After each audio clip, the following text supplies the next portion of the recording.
నమస్తే, welcome to reporters time. నేను రాజశేఖర్. ప్రాంతం ఏదైనా, అంశం ఏదైనా, పార్టీ ఏదైనా దానిపై సమగ్ర సమాచారం అందించడానికి మా ప్రతినిధులు అందరూ సిద్ధంగా ఉన్నారు. ముందుగా మనం ఆదిలాబాద్ వెళ్దాం. అక్కడ మా ప్రతినిధి జోషి మనకి అందుబాటులో ఉన్నారు. ఇక్కడ చూసుకుంటే మహారాష్ట్రలో పార్టీ బలోపేతంపై బీఆర్ఎస్ ఫోకస్ చేసినట్లు తెలుస్తుంది. సరిహద్దు ప్రాంతాల్లో ఎన్నికల బరిలోకి దిగేందుకు కసరత్తులు మొదలెట్టినట్లు కూడా తెలుస్తూ ఉంది. ఇక వని, చంద్రపూర్, యవత్మల్ జిల్లాలో ఇక మున్నూరు కాపు ఓటర్ల ఆధిక్యం ఉన్న నేపథ్యంలో వారిని ప్రసన్నం చేసుకున్న పనిలో ఉన్నట్టు తెలుస్తుంది. అలాగే జోగురమన్నను మహారాష్ట్ర బరిలో నిలిపే యోచనలో కూడా అధిష్టానం ఉన్నట్లు కూడా మనకి సూచనలు తెలుస్తున్నటువంటి పరిస్థితి కనిపిస్తుంది. పక్క రాష్ట్రంలో జోగువారి వరుస పర్యటనలు అలాగే అధిష్టాన వ్యూహంలో భాగమైనటువంటి ఒక అనుమానాలు కూడా ఇప్పుడు వ్యక్తమవుతున్న పరిస్థితి కనిపిస్తుంది.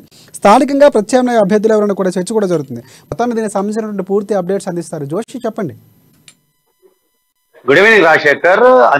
తెలంగాణలో అధికారంలో ఉన్నటువంటి బీఆర్ఎస్ పార్టీ జాతీయ పార్టీగా తను డిక్లేర్ చేసుకున్న తర్వాత పక్కన ఉన్నటువంటి మహారాష్ట్రలో పార్టీ విస్తరణ పైన ఫోకస్ చేసినట్లుగా తెలుస్తుంది. దీంట్లో భాగంగా ప్రధానంగా తెలంగాణకు సరిహద్దులో ఉన్నటువంటి ఏదైతే ఆదిలాబాద్ ఉమ్మడి జిల్లాకు సరిహద్దులో ఉన్నటువంటి ఇటు నాందేడ్ కావచ్చు, యవత్మాల్ కావచ్చు, వణి, చంద్రపూర్ ఈ యొక్క ప్రాంతాల్లో తరచుగా ఇక్కడికి సంబంధించినటువంటి మంత్రులు, ప్రజాప్రతినిధులు అక్కడ పర్యటనలు చేస్తూ ఉండటము అనేటటువంటిది పార్టీ విస్తరణకు అధికార బీఆర్ఎస్ పార్టీ ఎంతగా ఫోకస్ చేస్తుంది అనడానికి మనం నిదర్శనంగా పేర్కొనవచ్చు. అలాగే ఇదివరకు మనం చూసినట్లయితే నాందేడ్ జిల్లా పరిధిలో 2-3 దఫాలు అక్కడ స్వయంగా కేసీఆర్ పర్యటించినటువంటి నేపథ్యము, ప్రత్యేకంగా పబ్లిక్ మీటింగ్స్ లో కూడా ఆయన పాల్గొన్నటువంటి సందర్భాన్ని. అయితే ప్రస్తుతం ఉన్నటువంటి పరిస్థితుల్లో చూసినట్లయితే ఇటు మహారాష్ట్ర ఆదిలాబాద్ కు సరిహద్దులో ఉన్నటువంటి ఏదైతే చంద్రపూర్, వణి ఈ యొక్క జిల్లాలకు సంబంధించినటువంటి ప్రాంతాలు ఏవైతే ఉన్నాయో, నియోజకవర్గాలు, అక్కడ గతంలో చూసినట్లయితే మహారాష్ట్రకు చెందిన వారే అయినప్పటికీ కూడా ఆయా పార్టీల నుండి మున్నూరు కాపు సామాజిక వర్గానికి చెందినటువంటి ప్రజాప్రతినిధులుగా, ఎమ్మెల్యేగా గెలుపొందినటువంటి సందర్భాలు కోకొల్లలుగా ఉన్నటువంటి నేపథ్యం. ప్రస్తుతము ఆదిలాబాద్ కు మహారాష్ట్రకు చాలా సత్సంబంధాలు, అంటే ఇటు కుటుంబ సంబంధ బాంధవ్యాలతో పాటుగా రాజకీయ సంబంధాలు, వ్యాపార సంబంధాలు కూడా మెరుగా ఉన్నటువంటి నేపథ్యంలో ఇటు ఆదిలాబాద్ ఎమ్మెల్యేగా ప్రస్తుతం ఉన్నటువంటి మాజీ మంత్రి జోగు రామన్నను మహారాష్ట్ర నుండి పోటీ చేయించేటటువంటి యోచనలో బీఆర్ఎస్ కు చెందినటువంటి అధిష్టానం ఉన్నట్లుగానైతే మనకు తెలుస్తున్నటువంటి పరిస్థితి. ఇది ఒక రకంగా ఆ పార్టీకి కలిసి వచ్చేటటువంటి అంశంగానే ఆ యొక్క పార్టీ అధిష్టానం భావిస్తున్నట్లుగా తెలుస్తోంది. ఎందుకంటే జోగు రామన్న సైతము మున్నూరు కాపు సామాజిక వర్గానికి చెందినటువంటి ఒక వ్యక్తిగా ఇక్కడ రాజకీయంగా ఆయన చాలా సుదీర్ఘకాలంగా, అంటే నాలుగో మారి ఇక్కడ ఎమ్మెల్యేగా కొనసాగుతున్నటువంటి ఒక ప్రజానాయకుడిగా ఉన్నటువంటి నేపథ్యంలో ఈ యొక్క రాజకీయ ఆయనకు సంబంధించినటువంటి పలుకుబడిని, ఆర్థిక బలాన్ని, అంగబలాన్ని కూడా పూర్తిగా మహారాష్ట్రలో వినియోగించుకోవాలన్నటువంటి కోణంలో బీఆర్ఎస్ అధిష్టానం యోచిస్తున్నట్టుగా తెలుస్తుంది. దీంట్లో భాగంగానే అక్కడ రాబోయే ఎన్నికల్లో ఏదైనా ఒక నియోజకవర్గం నుండి జోగు రామన్నను బరిలో నిలిపేటటువంటి యోచనలో ఉన్నట్లుగానైతే సమాచారం తెలుస్తుంది. అయితే ఈ యొక్క అధిష్టానానికి సంబంధించినటువంటి యోచన ఏదైతే ఉందో దాంట్లో భాగంగానే జోగు రామన్న గడిచిన కొద్ది నెలల వ్యవధిలో ఇటు వణి కావచ్చు, చంద్రపూర్ కావచ్చు, ఈ యొక్క ప్రాంతాల్లో ఉన్నటువంటి పలు నియోజకవర్గాల్లో ఆయన పలు దఫాలుగా పర్యటించినటువంటి సందర్భాన్ని కూడా మనం ఇక్కడ గుర్తు చేసుకోవాల్సినటువంటి అవసరం ఉంది. అంటే అధిష్టానం యోచనకు అనుగుణంగానే జోగు రామన్న పర్యటనలు కొనసాగాయా అనేటటువంటి అనుమానాలు కూడా బలపడుతున్నటువంటి సందర్భం. అయితే దీంట్లో భాగంగా మనం చూసినట్లయితే ఈ యొక్క అధిష్టానానికి సంబంధించినటువంటి యోచన ప్రకారంగా ఒకవేళ జోగు రామన్న కనుక మహారాష్ట్రలో నుండి ఏదైనా ఒక నియోజకవర్గం నుండి బరిలో దిగేటటువంటి అవకాశాలు ఏ విధంగానైతే మెల్లమెల్లగా అధికార పార్టీలో స్పష్టమవుతున్నటువంటి నేపథ్యంలో ఇక్కడ స్థానికంగా ఆదిలాబాద్ జిల్లాకు సంబంధించినటువంటి టికెట్ పైన ఎవరైతే ఇంతకాలం ఆశలు పెట్టుకొని ఉన్నారో అధికార పార్టీకి సంబంధించినటువంటి వాళ్ళు, మాజీ అంటే పాడి పరిశ్రమాభివృద్ధికి సంబంధించినటువంటి రాష్ట్ర చైర్మన్ గా కొనసాగినటువంటి లోకభూమారెడ్డి, అంటే ఈయన ఉద్యమ సమయం నుండి ఉమ్మడి జిల్లాకు కూడా అధ్యక్షత వహించినటువంటి సీనియర్ నేత, అలాగే ప్రస్తుతం డిసిసిబి డైరెక్టర్ గా, అలాగే గతంలో ఒకమారు రైతు బంధు జిల్లా సమన్వయకర్తగా ఉన్నటువంటి సీనియర్ నేత బాలూరి గోవర్ధన్ రెడ్డి, అలాగే అధికార పార్టీకి సంబంధించినటువంటి అంటే రాష్ట్రం సిద్ధించిన తర్వాత ఆదిలాబాద్ మున్సిపాలిటీకి మొట్టమొదటి చైర్పర్సన్ గా వ్యవహరించినటువంటి రంగినేని మనీష, వీళ్ళు ముగ్గురు కూడా ఆదిలాబాద్ కు సంబంధించినటువంటి ఎమ్మెల్యే టికెట్ విషయంలో కొంత ఫోకస్ చేయడం జరిగింది. తదనుగుణంగా వాళ్ళు అధిష్టానం వద్ద తరచుగా వాళ్ళు అక్కడ అధిష్టానాన్ని ముఖ్యుల్ని కలుస్తూ వాళ్ళ నిమగ్నమైనటువంటి నేపథ్యం. అయితే జోగు రామన్న ఇప్పుడు ఉన్నటువంటి పరిస్థితుల్లో జోగు రామన్నను మహారాష్ట్రకు అధిష్టానం ప్రమోట్ చేస్తున్నటువంటి నేపథ్యంలో ఇక్కడ ఆశాబహులుగా ఉన్నటువంటి వ్యక్తులకు సంబంధించినటువంటి నేతలకు సంబంధించినటువంటి ప్రయత్నాలు మరింతగా వేగవంతమైనట్లుగా తెలుస్తోంది. దీంట్లో భాగంగానే రాబోయే రోజుల్లో ఇటు అధికార పార్టీకి చెందినటువంటి ఈ ముగ్గురు టికెట్ ఆశాబహులు ఎవరైతే ఉన్నారో లోకభూమారెడ్డి, బాలూరి గోవర్ధన్ రెడ్డి, అలాగే రంగినేని మనీష, వీళ్ళ ప్రయత్నాలు మరింతగా కూడా వేగవంతం అయ్యేటటువంటి ప్రయత్నాలు కనిపిస్తున్నాయి. మరోవైపు తనకు ఇష్టమైన కష్టమైన నష్టమైన ఏదైనా సరే అధిష్టానం ఆదేశాన్ని పాటించక తప్పని పరిస్థితుల్లో జోగు రామన్న మహారాష్ట్ర నుండి పోటీ చేయక తప్పని పరిస్థితులు అయితే ఎదుర్కొంటున్నట్లుగా తెలుస్తుంది. అంటే వాస్తవంగా ఇప్పటికింకా ఈ విషయంలో పూర్తిగా 100% స్పష్టత రానప్పటికీ కూడా అధికార పార్టీలో జరుగుతున్నటువంటి చోటు చేసుకుంటున్నటువంటి పరిణామాలు మనకు అందుతున్నటువంటి సమాచారం ప్రకారంగా చూసినట్లయితే మాత్రం ఖచ్చితంగా రాబోయే సార్వత్రిక ఎన్నికల సందర్భంగా జోగు రామన్న మహారాష్ట్రలో నుండి ఏదైనా ఒక నియోజకవర్గం నుండి పోటీ చేయడం ఖాయమనేటటువంటి సూచనలు మాత్రం కనిపిస్తున్నాయి రాజశేఖర్. అంత ప్రభావం ఉండే అవకాశం ఉంది అనుకోవచ్చు. అంటే ఇక వ్యూహంలో భాగంగానే అంటే ఇక్కడ జరుగుతున్నటువంటి పరిణామాల నేపథ్యంలో బీఆర్ఎస్ పార్టీలో ఉన్న జోగు రామన్నపై వ్యతిరేకత కొంత వినిపిస్తున్నటువంటి పరిస్థితి గత కొన్ని రోజుల్లో కొన్ని పరిణామాల నేపథ్యంలో. అంటే మీరు అన్నట్లు ఆ సమీకరణల నేపథ్యంలోనే అక్కడికి ఆయనకి బదిలీ చేస్తూ మహారాష్ట్రలో పోటీ చేసే యోచనలో బీఆర్ఎస్ పార్టీ ఉందనుకోవచ్చా, లేకపోతే మనం ఇంకా ఏమైనా కారణాలు ఉండవచ్చు అనుకోవచ్చు? ఇప్పుడున్నటువంటి ప్రస్తుత పరిస్థితుల్లోనైతే జాతీయ పార్టీగా తనను తాను నిరూపించుకోవడానికి అవసరమైన సందర్భాలన్నింటినీ కూడా అవకాశాలన్నింటినీ కూడా అందిపుచ్చుకోవాల్సినటువంటి అవసరము బీఆర్ఎస్ పార్టీకి తప్పకుండా ఉందని భావించాల్సినటువంటి పరిస్థితి. ఎందుకంటే ఇటీవలి కాలంలో కర్ణాటకలో జరిగినటువంటి ఎన్నికల్లో బీఆర్ఎస్ పార్టీ పోటీ చేయకపోవడం పట్ల రాష్ట్ర వ్యాప్తంగా విపక్షాలన్నీ కూడా వ్యంగ్యాస్త్రాలు సంధించినటువంటి నేపథ్యం. తమను తాము జాతీయ పార్టీగా ప్రకటించుకున్నటువంటి వీళ్ళు కర్ణాటక ఎన్నికల్లో పోటీ బరిలోకి ఎందుకు దిగలేదు అనేటటువంటి ప్రశ్నలకు సమాధానం లేనటువంటి పరిస్థితులను ఎదుర్కొన్నటువంటి నేపథ్యం.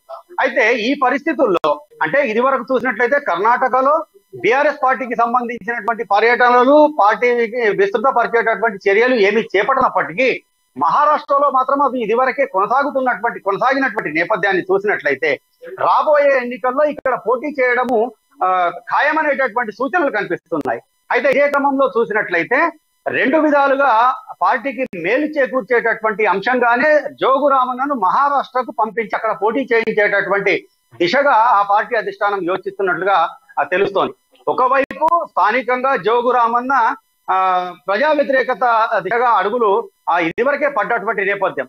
మండలాల వారీగా గ్రామాల వారీగా చూసినప్పటికీ కూడా ప్రజా వ్యతిరేకత అనేది స్పష్టంగా కనిపిస్తున్నటువంటి పరిస్థితి. రాబోయే రోజుల్లో ప్రశ్నించే గొంతుకలు నిలదీసేటటువంటి వ్యక్తుల సంఖ్య ఇంకా మరింతగా అధికమయ్యేటటువంటి పరిస్థితులు ఉన్నటువంటి నేపథ్యంలో పార్టీ పరంగా కాకపోయినా వ్యక్తిగతంగా ఇక్కడ వ్యతిరేకత చాలా మూటగట్టుకున్నటువంటి నేతగా ఉన్నటువంటి జోగు రామన్నను ఆ ప్రజా వ్యతిరేకత నుండి తప్పించేటటువంటి క్రమంలో అదే సమయంలో ఈ ప్రజా వ్యతిరేకతకు భయపడి మేము ఇక్కడ నుండి అభ్యర్థిని మార్చాము అనేటటువంటి అపవాదులు కూడా తొలగించుకునేటటువంటి క్రమంలోనే జోగు రామన్నను మహారాష్ట్ర నుండి పోటీ చేయించేటటువంటి దిశగా అధిష్టానం యోచిస్తున్నట్లుగానైతే తెలుస్తున్నటువంటి పరిస్థితి.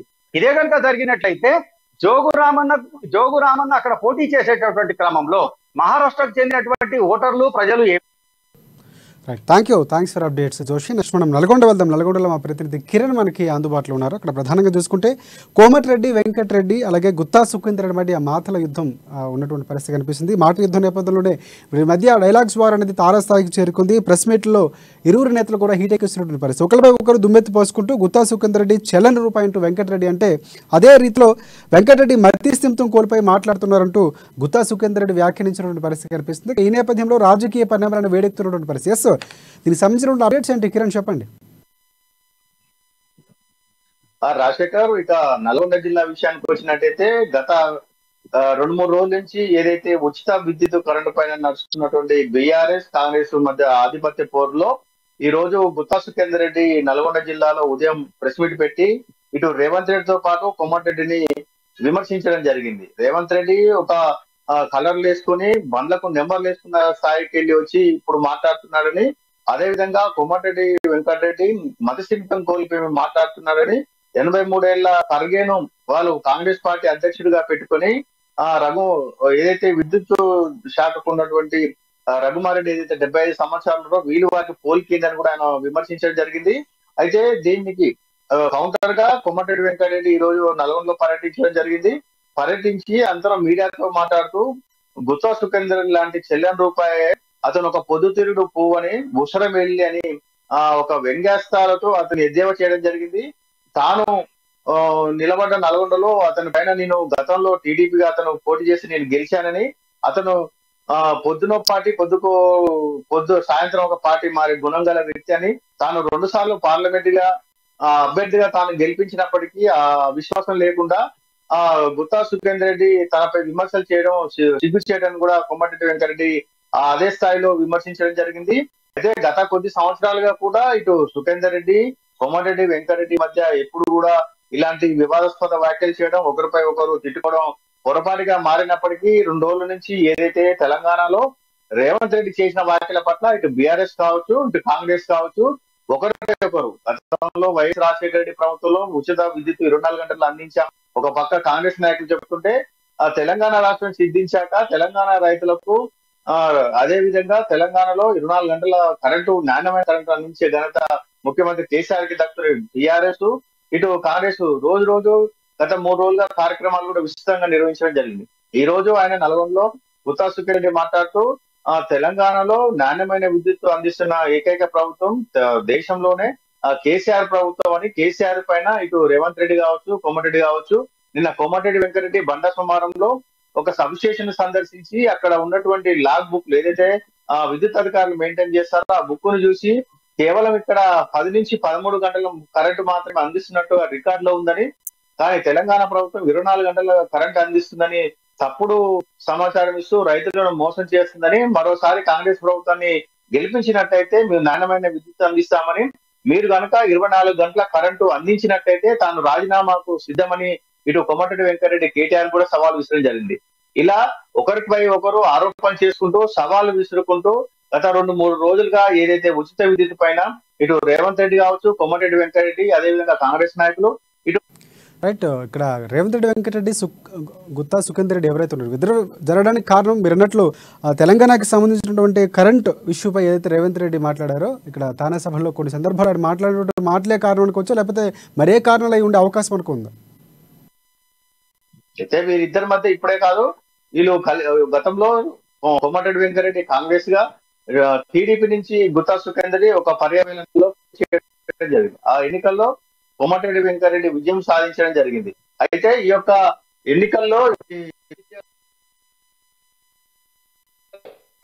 ఇద్దరి మధ్య వైరం గత కొద్ది కాలంగా నడుస్తుంది. ఆ తర్వాత జరిగిన పరిణామాల నేపథ్యంలో గుత్తా సుఖేందర్ రెడ్డి కాంగ్రెస్ వెళ్ళి అక్కడ ఎంపీగా కూడా గెలవడం జరిగింది. 2 పర్యాలు గెలిచిన తర్వాత 2014 తర్వాత గెలిచిన తర్వాత అతను టీఆర్ఎస్ తీర్థం తీసుకోవడం జరిగింది. అయితే వీరి మధ్య ఎప్పటి నుంచో వస్తున్న ఈ ఆధిపత్య పోరులో తాను 2 సార్లు ఎంపీగా గెలిపించినట్టు గుత్తా సుఖేందర్ రెడ్డి తనపైన ఇలాంటి విమర్శలు చేయడము, సిగ్గు చేయడని, అతను రోజుకో వేషం వేస్తూ ఉషరవిల్లిలో రంగులు మార్చాడని, అతనితో నాకు పోలిక ఏంటని ఈ రోజు విమర్శిస్తే గుత్తా సుఖేందర్ రెడ్డి కూడా అతను మనసిద్ధం కోల్పోయి పిచ్చోడ్లా మాట్లాడుతున్నాడని, వీరి ఇద్దరి మధ్య ఉన్నటువంటి ఏదైతే గత 20 సంవత్సరాల కింద రాజకీయ వైరము పలుమార్లు ఈ విధంగానే బయటపడుతూ వచ్చింది. ప్రెస్ మీట్లు పెట్టుకోవడం, లేదంటే బహిరంగ సభల్లో మాట్లాడడం, ఒకరిపై ఒకరు జిల్లా అభివృద్ధిలో మీ పాత్ర ఎంత, మా పాత్ర అనే విధంగా కూడా ఒకరిపై ఒకరు విమర్శలు చేసుకుంటూ గత కొద్ది కాలంగా ఈ యొక్క ఆనవాయితీ నడుస్తూనే ఉంది. ఈ రోజు మరోమారు ఇద్దరు నాయకుల మధ్య ఈ యొక్క ఏదైతే మాటల యుద్ధం మొదలైందో మరోసారి ఇద్దరి మధ్య పురపక్షాలు బయటకు వచ్చి ఒకరిపై ఒకరు పరోక్షంగా కావచ్చు, ప్రత్యక్షంగా ఈ రోజు విమర్శలు చేసుకోవడం జరిగింది. రాజశేఖర్, నెక్స్ట్ మనం భద్రాద్రి కొత్తగూడెం వెళ్దాం. అక్కడ ఉమ్మడి ఖమ్మం జిల్లా సంబంధించి మా ప్రతినిధి నవీన్ మనకి అందుబాటులో ఉన్నారు. భద్రాచలం దేవస్థానం సిబ్బంది వేతనాల్లో అవకతవకలు జరిగినట్లు తెలుస్తోంది. ఉత్సవాల నిర్వహణకు అడ్వాన్సులు తీసుకున్న దేవస్థానం స్టాఫ్ ఎవరైతే ఉన్నారో ఇప్పటి వరకు అడ్వాన్స్ లెక్కలు తేలినటువంటి పరిస్థితి కూడా ఉంది. మొత్తానికి ఫైనల్ నోటీసులు జారీ చేసినటువంటి ఆలయ ఈవో ఇప్పటికే మే 5, జూన్ 5 తేదీలో నోటీసులు ఇచ్చినటువంటి ఈవో సుమారుగా 45 లక్షల రూపాయల వరకు ఓచర్లు సమర్పించినటువంటి వైనం కనిపిస్తోందంటూ అక్కడ వార్త అయితే మనకి వినిపిస్తున్నటువంటి పరిస్థితి. దీనిపై పూర్తి అప్డేట్స్ ఏంటి నవీన్ చెప్పండి. Thank you Rajasekhar. ఏదైతే దక్షిణాయోధ్యగా పేర్కొంటున్నటువంటి భద్రాద్రి సీతారామ స్వామి దేవాలయంలో అంటే అనేక అవకతవకలు కూడా అదే జరిగినట్టుగా కూడా మనం గతంలో కూడా చూడొచ్చు. అయితే ఏదైతే లడ్ల విషయంలో కావచ్చు, లేకపోతే మరెన్నో విషయాలలో కూడా అక్కడ ఉన్నటువంటి ఆలయ సిబ్బంది చేతివాటం చూపెట్టిన పరిస్థితి కూడా చూడొచ్చు. అయితే ఈ నేపథ్యంలో ఈ యొక్క భద్రాద్రి ఆలయంలో ఏదైతే సీతారామస్వామి అది కళ్యాణం కావచ్చు, లేదు అనుకుంటే ముక్కోటిగా ఇలా ప్రతి కార్యక్రమానికి కూడా అక్కడ ఉన్నటువంటి దేవాలయ సిబ్బందికి అంటే ముందస్తుగా వారి ఖర్చుల నిమిత్తం అయితే వీరు ఆలయ వారు డబ్బులు ఇస్తారు. అంటే కొంత డబ్బు అయితే వారి దగ్గర పెట్టడం జరుగుతుంది. ఈ నేపథ్యం అంటే ఈ డబ్బులు పెట్టిన వాటిని వారికి ఉన్నటువంటి ఖర్చు పెట్టి అంటే ప్రతి శాఖకు సంబంధించి ఇటు సూపర్వైజర్లు కావచ్చు, అదే విధంగా అంటే సీనియర్ జూనియర్ ఎగ్జిక్యూటివ్ అదే అసిస్టెంట్లకి, అదే విధంగా అక్కడ ఉన్నటువంటి కొంతమంది ఉద్యోగులకు అయితే కొంత ఏమో డబ్బునైతే వీరందరూ కూడా అక్కడ పెట్టిన నేపథ్యంలో వారు ఈ యొక్క ఉత్సవాలకు సంబంధించినప్పుడు వారు ఆ డబ్బులు ఖర్చు పెట్టి వాటికి సంబంధించినటువంటి వోచర్లను అయితే సమర్పించాల్సిన అవసరం కూడా ఉంది. అయితే ఇప్పటి వరకు కూడా దగ్గర సుమారు 27 మంది ఉద్యోగులు 45 లక్షల రూపాయల వరకు సంబంధించినటువంటి వోచర్లు అయితే ఇప్పటి వరకు కూడా ఇవ్వలేదని అటు ఆలయ ఈవో అంటే వీరికైతే నోటీసులు కూడా జారీ చేసినట్లుగా కూడా చూడవచ్చు. ఏదైతే కొత్తగా వచ్చినటువంటి ఈవో రమాదేవి ఆలయంలో ఉన్నటువంటి అంటే ఆమె కొత్తగా అంటే వచ్చినప్పటి నుంచి కూడా ఆమె ఆలయానికి సంబంధించినటువంటి అనేకమైనటువంటి శాఖలలో కావచ్చు, లేదంటే ఉద్యోగులలో ప్రక్షాళన చేసుకుంటూ అయితే వస్తూనే ఉంది. అయితే ఈ నేపథ్యంలో అంటే గత కొంతకాలం ఏదైతే లడ్డులకు సంబంధించినటువంటి కాంట్రాక్టర్ అంటే ఆయన తప్పిదం ఉందని గమనించి ఆ లడ్డు కాంట్రాక్టర్ ని కూడా తప్పించారు. అయితే అనంతరం ఆ కాంట్రాక్టర్ ఈమె నిర్వహణ పెట్టేందుకు ఏదైతే హనుమాన్ జయంతి రోజు లడ్డుల కొరత సృష్టించేందుకు అక్కడ ఉద్యోగులతో కూడా చేయగలిపినట్లుగా మనం వార్తలు కూడా చూసాం. ఈ నేపథ్యంలో అక్కడ ఉన్నటువంటి కొంతమంది ఉద్యోగులు అంటే సుమారు అంటే senior executives, junior executives, supervisors, అదే విధంగా అక్కడ ఉన్నటువంటి రికార్డు అసిస్టెంట్లతో సహా ఒక్కొక్కరి దగ్గర అంటే సుమారు రికార్డు అసిస్టెంట్ ఒకరి దగ్గర సుమారు 9 లక్షలకు పైగా కూడా ఈ యొక్క అమౌంట్ సంబంధించిన వోచర్లు అయితే ఇవ్వని పరిస్థితి ఉంది. ఇద్దరు జూనియర్ అసిస్టెంట్లు కలిపి 10 లక్షల వరకు ఇలా ఒక్కొక్కరి దగ్గర ఉన్నటువంటి డబ్బుకు సంబంధించి వారు ఇప్పటికి కూడా వోచర్లు అంటే సమర్పించలేదని కూడా చూడొచ్చు. అయితే దీనిపై సీరియస్ గా తీసుకున్నటువంటి ఆలయ ఈవో మే, జూన్ 2 నెలలలో 2 నోటీసులు కూడా ఇష్యూ చేశారు. అదే విధంగా అంటే పోయిన నెల వారి ఉద్యోగాలని కూడా ఆపినా కూడా వీరి నుంచి ఎటువంటి స్పందన కూడా రాలేదని కూడా చూడొచ్చు. అయితే అంటే వీరు ఎంతగానో అంటే ఈవో ఎంత ప్రయత్నించినా కూడా ఈ ఉద్యోగుల నుంచి ఎటువంటి స్పందన రాకపోవడంతో ఈ ఫైనల్ నోటీసులు అయితే నిన్న కూడా ఇష్యూ చేసినట్లుగా కూడా చూడొచ్చు. అయితే ఈ యొక్క నోటీసులకి వీరు స్పందించిన నేపథ్యంలో వీరి వద్ద నుంచి రికవరీ చేసే ఉద్దేశంలో అంటే వీరిని ఏ విధంగా కూడా రికవరీ చేయాలని ఇటు ఈవో అదే విధంగా ఆలయ సిబ్బంది కూడా అంటే చూస్తున్నట్లుగా కూడా చూడొచ్చు. అదే విధంగా మనం ముఖ్యంగా చూసుకుంటే దీని అంతటికీ కూడా కారణం అధికారుల యొక్క అలసత్వంగా కూడా చూడొచ్చు. అంటే సుమారు 45 లక్షల రూపాయల ఆలయానికి సంబంధించిన డబ్బులు ఈ యొక్క అంటే ఆలయ అధికారుల దగ్గర ఆగిపోవడం అంటే అది చిన్న విషయం కాదు. దీని అంతటిపై కూడా ఇటు ఈవో రమాదేవి అయితే చాలా సీరియస్ గా ఉన్నట్టుగా కూడా తెలుస్తుంది. అదే విధంగా ఆలయ భూములు కూడా అనేక మంది ఆక్రమించిన నేపథ్యంలో వాటన్నిటినీ కూడా ఆలయ భూముల్ని కూడా రికవరీ చేసే పనిలో ఉన్నారు. అంటే ఈ ఆలయ ఈవో రమాదేవి భద్రాచలం ఈవోగా వచ్చినప్పటి నుంచి కూడా దాంట్లో సంస్కరణ పనులు అయితే చేసుకుంటూ వస్తుంది. అయితే జూన్ 5, 2 తేదీలో నోటీస్ ఇచ్చినటువంటి నేపథ్యం, మిగతా ఆరోపణలు వస్తున్న నేపథ్యంలో తదుపరి చర్యలు ఎలా తీసుకోబోతున్నారు ఏమని దానికి సంబంధించి ఈవోకి సంబంధించినటువంటి కార్యాచరణ ఏమైనా మనకి ఐడియా ఉందా? దానికి సంబంధించినటువంటి అప్డేట్స్ ఏమైనా దగ్గర ఉన్నాయా? అంటే ఇప్పటి వరకు తెలిసిన సమాచారం వరకు ఏదైతే అంటే నిన్న వీరందరికీ కూడా 3వ నోటీసులు ఇష్యూ చేసిన నేపథ్యంలో వీరి నుంచి స్పందన రానట్లయితే వీరి నుంచి 45 లక్షల రూపాయలు కూడా రికవరీ అంటే ఏ విధంగానైనా కూడా రికవరీ చేయాలని ఇటు ఆలయ అధికారులు అయితే భావిస్తున్నట్లుగా కూడా చూడొచ్చు. అంటే వారి జీతాల నుంచా లేకపోతే అంటే ఏదో ఒక విధంగానైతే ఈ యొక్క ఆలయానికి సంబంధించినటువంటి డబ్బులు అయితే వీరు తీసుకోవడానికి అయితే ప్రయత్నిస్తున్నట్టుగా కూడా చూడొచ్చు.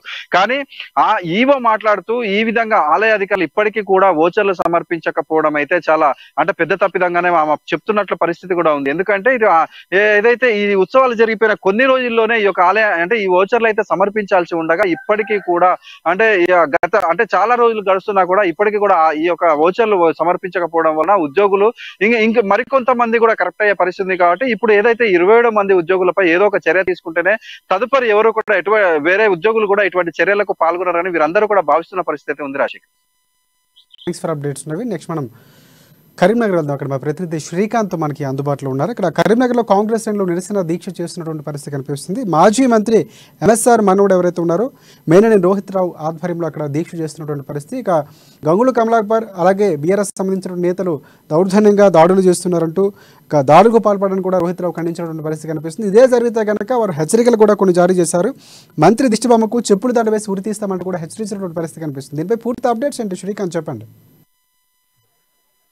Thank you Rajasekhar. గత 2 రోజుల క్రితం TPCC Telangana Pradesh Congress committee chairman అదే రేవంత్ రెడ్డి టిపిసిసి చీఫ్ రేవంత్ రెడ్డి అమెరికాలో చేసిన వ్యాఖ్యలను వక్రీకరిస్తూ కూడా బిఆర్ఎస్ పార్టీ రాష్ట్ర వ్యాప్తంగా కూడా ఒక నిరసన కార్యక్రమాలను చేపట్టింది. దీంట్లో భాగంగా గత 2 రోజుల క్రితం రేవంత్ రెడ్డి దిష్టి బొమ్మను ప్రధాన చౌరస్తాలో ఉరి తీయడం జరిగింది. అంటే దీన్ని కాంగ్రెస్ పార్టీ కార్యకర్తలు పెద్ద ఎత్తున కూడా అక్కడికి చేరుకొని ఆ దిష్టి బొమ్మని అక్కడి నుంచి తొలగించడం జరిగింది. దీనిపై కూడా అంటే అధికార పార్టీకి పోలీసులు కొమ్ము కాస్తున్నారంటూ కూడా వాళ్ళు ఒక ఆవేదన వ్యక్తం చేసిన పరిస్థితి, ఒక ఫిర్యాదు కూడా చేయడం జరిగింది. స్థానిక పోలీస్ స్టేషన్ లో ఫిర్యాదు చేసిన దానికి నిరసనగా నిన్న మేనేది రోహిత్ దివంగత మాజీ మంత్రి ఎంఎస్ఆర్ మనవడు ఇటీవలే కరీంనగర్ అసెంబ్లీ నియోజకవర్గ పరిధిలో సమస్యల పట్ల విస్తృతమైన పోరాటం చేస్తున్నారని చెప్పి విదేశాల్లో ఉండి ఇప్పుడు ప్రస్తుతం అయితే కరీంనగర్ అసెంబ్లీ స్థానాన్ని కూడా ఆశిస్తున్నట్టు మనకు అందుతున్న సమాచారం. అయితే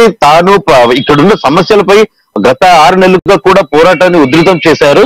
అయితే నిన్న ఈ క్రమంలో ఏదైతే టిపిసిసి చీఫ్ రేవంత్ రెడ్డి దిష్టి బొమ్మను తొలగించిన ఉరివేసిన తర్వాత తొలగించిన అనంతరము ఈ ఎంఎస్ఆర్ మనవడు రోహిత్ రావు ఇంటిపై కూడా బిఆర్ఎస్ కార్యకర్తలు ఇంటికి దాడికి వచ్చారని కూడా తను ఆగ్రహం వ్యక్తం చేశారు. తన దిష్టి బొమ్మను కూడా తన ఇంటి ముందు కాల్చే ప్రయత్నం చేశారని చెప్పేసి ఈ సందర్భంగా కాస్త వాగ్వాదం కూడా నెలకొందని చెప్పేశారు. అంటే అధికార పార్టీకి పోలీసులు కొమ్ము కాస్తున్నారంటూ కూడా ఆయన ఆవేదన వ్యక్తం చేశారు. ఈ సందర్భంగా ఆయన ఈ రోజు ఒక నిరసన దీక్ష శిబిరాన్ని కూడా కొనసాగించారు. అంటే ప్రభుత్వం ఏదైతే చేస్తుందో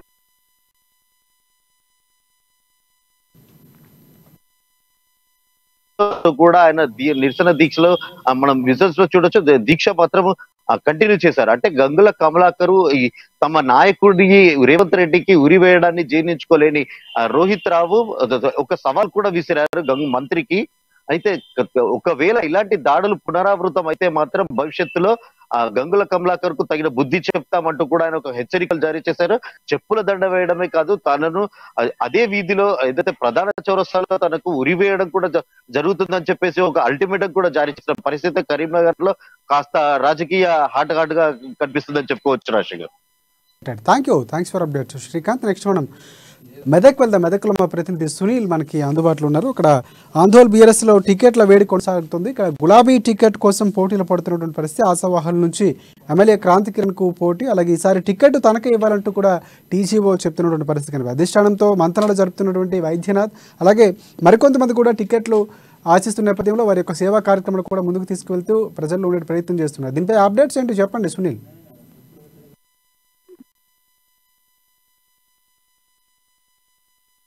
సంగారెడ్డి జిల్లా ఆందోళన నియోజకవర్గంలో ముఖ్యంగా బీఆర్ఎస్ పార్టీలో టికెట్ కోసం పోటీ చెప్పవచ్చు.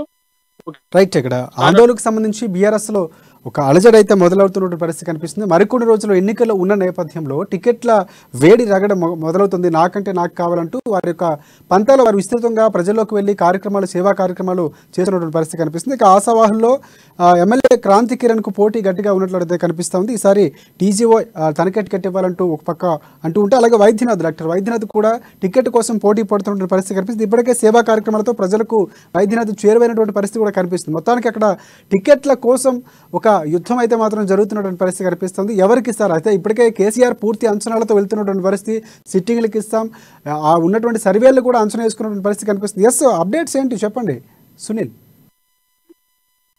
సంగారెడ్డి జిల్లా ఆందోళన బీఆర్ఎస్ లో టికెట్ కోసం తీవ్ర పోటీ ఉందని చెప్పవచ్చు. అయితే స్థానికంగా ఉన్నటువంటి బీఆర్ఎస్ ఎమ్మెల్యే చంటి క్రాంతి కిరణ్ తో పాటు టీజీఓ జిల్లా అధ్యక్షులు, అదేవిధంగా జిల్లా వ్యవసాయ శాఖ అధికారుల సంఘం నేత అధ్యక్షులు ఉన్నటువంటి డాక్టర్ వైద్యనాథ్ కూడా టికెట్ కోసం తీవ్రంగా పోటీ పడుతున్నట్టు పరిస్థితి మనకు కనిపిస్తోంది. ఒకవైపు చూసుకున్నట్లయితే ఆయన ఉద్యోగుల సంఘం నేతతో పాటు ఆయనకు ఉద్యోగులు రైతుల వద్ద నుంచి కూడా పెద్ద ఎత్తున మద్దతు లభిస్తుందని చెప్పవచ్చు. ముఖ్యంగా యువత నుంచి కూడా ఆయనకు పూర్తి స్థాయిలో మద్దతు ఉందని చెప్పవచ్చు. ఎందుకంటే ఆయన గతంలో కూడా చాలా సేవా కార్యక్రమాలు చేశారు. కరోనా కష్టకాలంలో కూడా ఆయన చేసినటువంటి సేవా కార్యక్రమాలు ఉన్నాయి. మరోవైపు ఆయన చేసినటువంటి సేవా కార్యక్రమాలకు డాక్టరేట్ కూడా వరించిందని చెప్పవచ్చు. ఈ నేపథ్యంలో ఆందోళన నియోజకవర్గంలో ముఖ్యంగా ప్రజలు, అదేవిధంగా వ్యవసాయ అధికారులు, వ్యవసాయదారులతో పాటు యువత నుంచి కూడా పెద్ద ఎత్తున ఒత్తిడి రావడం వల్ల ప్రత్యక్షంగా రాజకీయాల్లోకి రాబోతున్నారని చెప్పి కూడా ఇప్పటికే డాక్టర్ వైద్యనాథ్ ప్రకటించిన నేపథ్యం ఉంది. మరోవైపు ఆయనకు నియోజకవర్గంలో పూర్తి స్థాయిలో పట్టుందని చెప్పవచ్చు.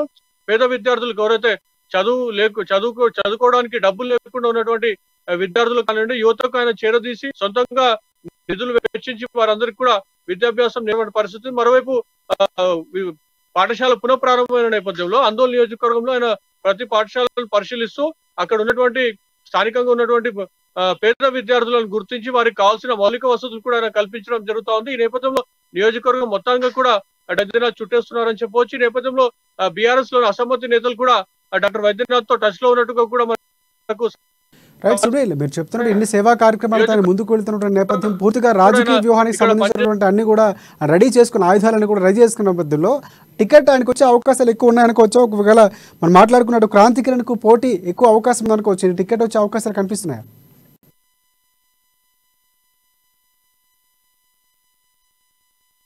తన్నీర్ హరీష్ రావుతో పాటు ఉద్యోగ సంఘాలకు కీలకమైనటువంటి నేతలందరూ కూడా కలవడం జరిగింది.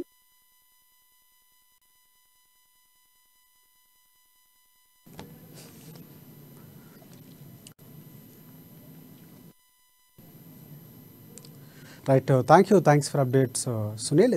ఇది ఇవాళ రిపోర్టర్స్ టైం. రేపటి రిపోర్టర్స్ టైంలో మళ్ళీ కలుసుకుందాం. అంతవరకు చూస్తూనే ఉండండి అమ్మా న్యూస్, నిజం కోసం జనం కోసం.